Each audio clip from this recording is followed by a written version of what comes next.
Pour le professeur Maurice Kamto, les citoyens sont otages des clans qui se bagarrent pour la succession au sommet de l'État, au point d'assassiner des Camerounais. Le leader du mouvement pour la renaissance du Cameroun exige de l'État qu'il prenne ses responsabilités.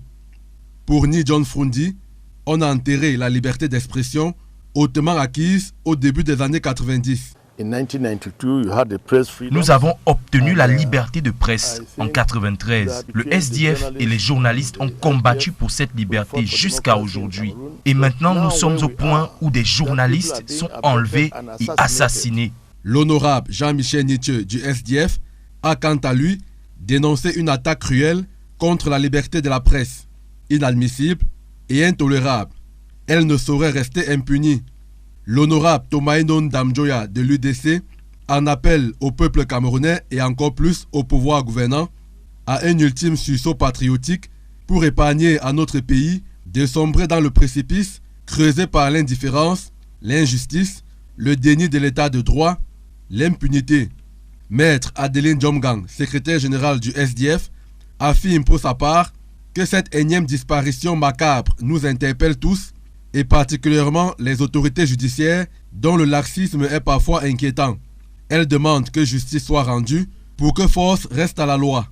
Le docteur Apollinaire Oko a relevé le caractère monstrueux des commanditaires d'un tel acte qui ne saurait rester impuni. Il faut que ceux qui sont leur entourage prennent conscience de la monstruosité de leurs proches.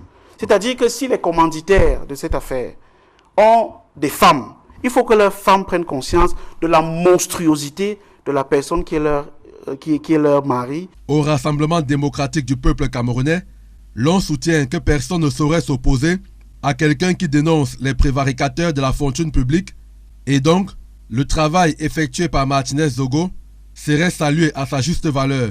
Je ne vois pas comment au RDPC,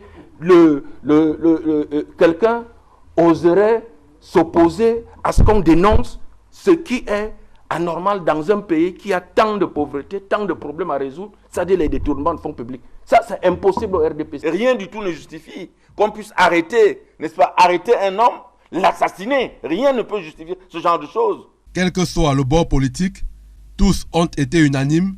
La mort de Martinez Zogo relève de la barbarie et que justice soit rendue afin que les auteurs soient punis conformément à la loi en vigueur.